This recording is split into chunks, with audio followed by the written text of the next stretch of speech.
Люди, что с вами происходит? Позавчера в Свердловском районе лежало 2 человека с трупом. Позвонил, написал журналист одного информагентства, говорит, можно туда? Я не знала, от чего умер этот человек. Я ему написала аудиосообщение, спросила, что ты хочешь? Он мне так и не ответил. Потом появляется разгромная статья, что в стационарах плохо.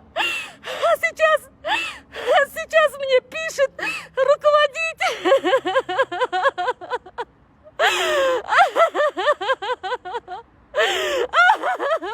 Не могу. И говорит, что я делю журналистов на чужих или своих.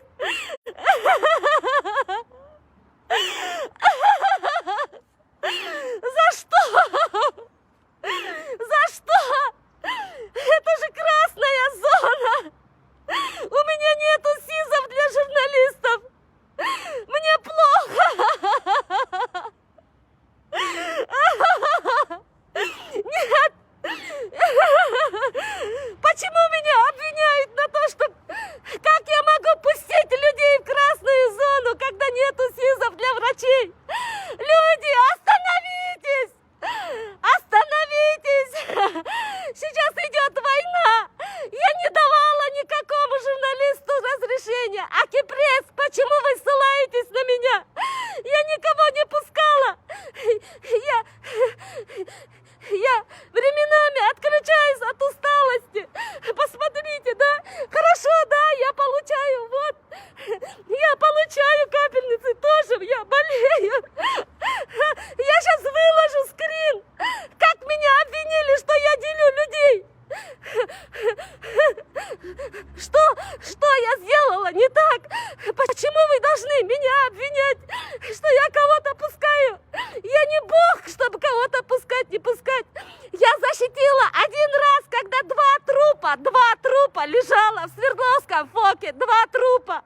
Я испугалась за этого мальчика, который недавно переболел, сдавал ПЦР. Потом он не обращался.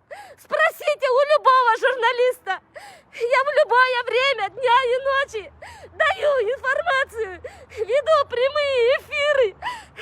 Зачем вы так делаете, Эдже? Я вас уважаю, но не надо со мной так. Я из выходного положения вышла в эфир. Акипрессу я не разрешала Акипрессу. Я запретила один раз Руслану Харизову, потому что 2 трупа лежало. 2 трупа лежало, понимаете? 2 трупа. Я же не знаю, от чего они умерли. Ну, почему надо со мной так обращаться? Еще она мне написала, не пизди. О чем мне пиздить? Что мне еще сделать? Что с вами, люди? Сейчас же идет война.